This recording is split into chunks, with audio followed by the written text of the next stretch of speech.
So without further ado, I'll just give floor first to Maudy Ayunda. Alright, hello everybody, good afternoon, ladies and gentlemen, friends, speakers, and human.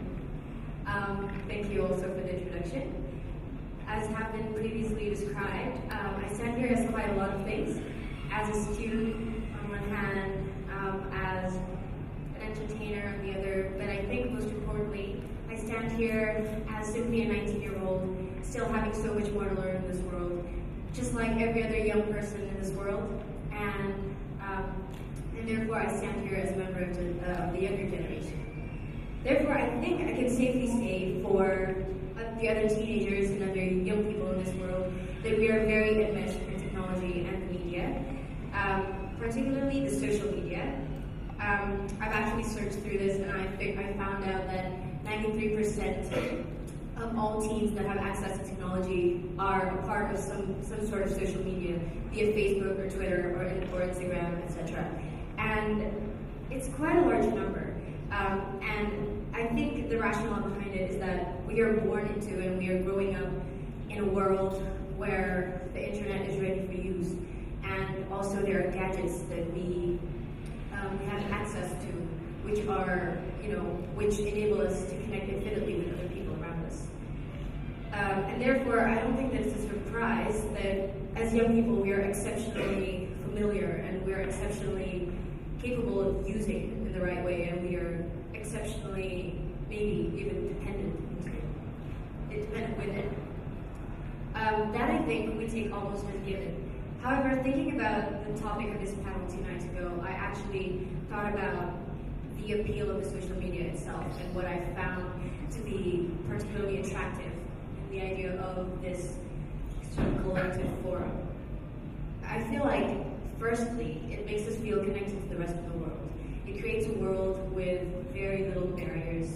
And yeah, like I said, it provides a collective forum where people can exchange thoughts and formulate new ones. It also provides a great flow of information. For my case particularly, I know very well that information flows very fast, be it gossip or news. And lastly, I feel that also I know this at a personal level. As a public figure, I feel like to an extent, social media allows me to influence people. And this does have the potential to be scary or propaganda, I guess, but it does not always lead to that. I feel like the point is that social media allows us to magnify our thoughts, because once we express something, people with similar causes or people against it will express their opinions on it. And so there is that potential to influence other people. And it really depends on both the sayers on one side, the people who say things on the social media, and also the listeners and responders. So for the brief sort of discussion that I started off with earlier, I think that we can sort of see 2 key points in this, particularly about youth participation in the social media and why it's more relevant for discussion. Firstly, I think we can establish the attractiveness of the social media itself, and also the inevitable link with the young people, as the sayers and the receivers or responders these days are mostly young people in the social media. And from that alone, I think we can see the potential that the social media, as well as the young people, can bring about. I mentioned, I was, for example, reminded again by the potential that sort of young people have and social media can bring. From the election, the 2014 election held in Indonesia a couple of weeks ago. A week before the actual election occurred, there were lots of movements in the social media. I think a lot of public figures, including me, we expressed our opinions on who we think should reign as president. Also, I think there was a huge concert, the Maudy Ayunda concert, who also was motivated partly by opinions and ideas from the social media, and which became big because of it. I think we are reminded again of the potential of the social media and of young people from that alone. As even political analysts mentioned, I think those last few movements just before the election actually did contribute in influencing the choices of swing voters and eventually influencing the result of the election. So I think the most powerful aspect of the social media is the magnification of the voices of the people that express their opinions. As I said earlier, when a person expresses a thought or an idea or for a cause, I think it's almost like a magnet because it's so much easier for us to attract people that are interested in the same cause or not. And therefore, there is a natural clash of perspectives. I think that the social media provides this. And therefore, it is much easier for a favorite perspective to stand out and therefore get adopted by other people.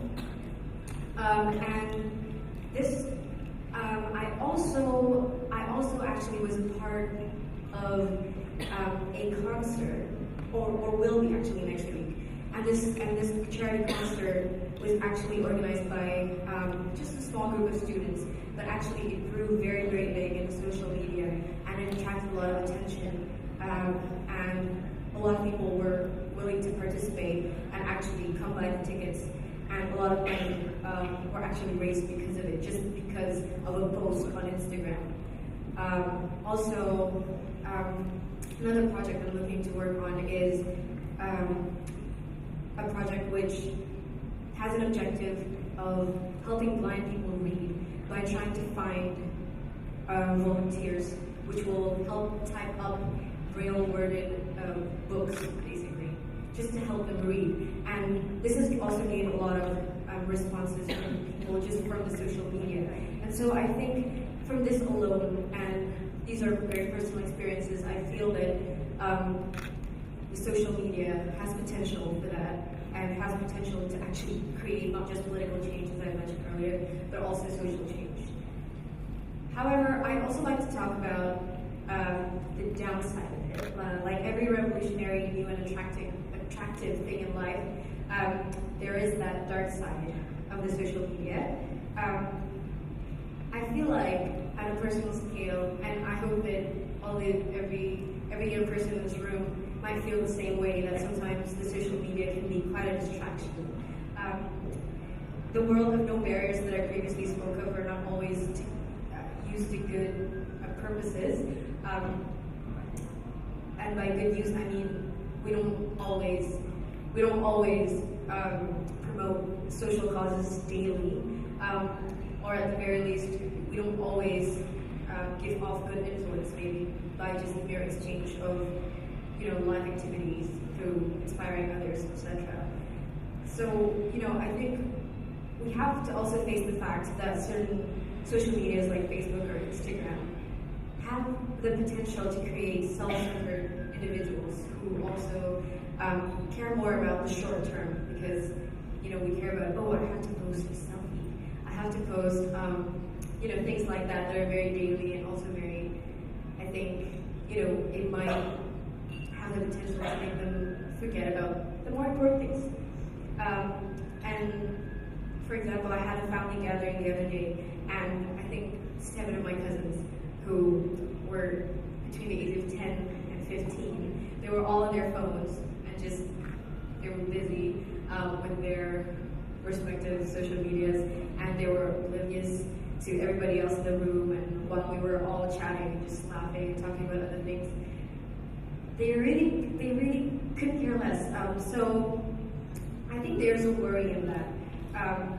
And I feel like this could apply to a lot of us, but maybe at a lower scale.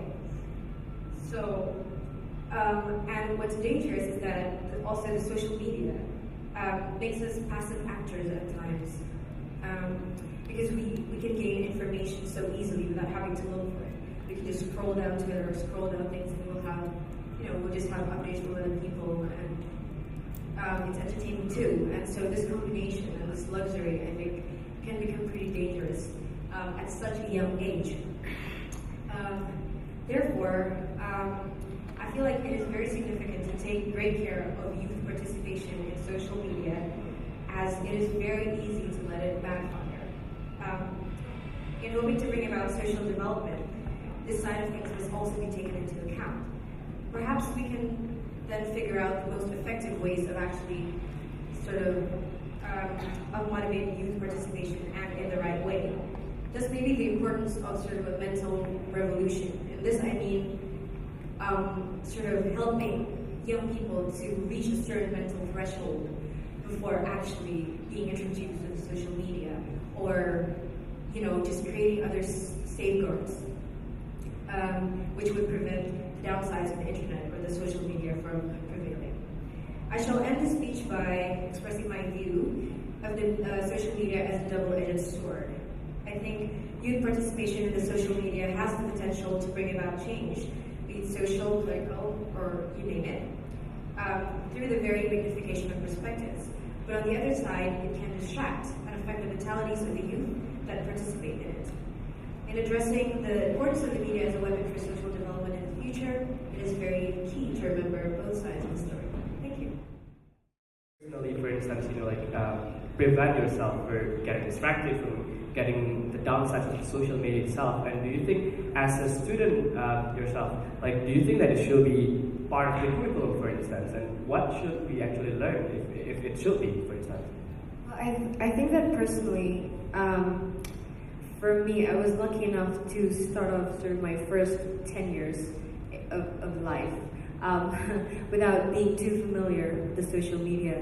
So I think I actually was given a lot of time to find other distractions, like be it playing the guitar or the piano, or just sort of other interests that is now, I think, for me, a much bigger distraction compared to the social media, and that is a safeguard in itself. I think that's where my idea of the threshold came from, because I think that there should be sort of a mental readiness before you turn yourself into that passive sort of receiver when you get into the social media. I think maybe education can play a lot in that sense, because we're educated from such a young age, and some preventive methods could be created, or maybe make some sort of age limit. But actually, I actually have no concrete ideas. But I think that safeguards like that could work, and definitely education as well. I think maybe if it's put into the curriculum under media, blah blah blah, or something.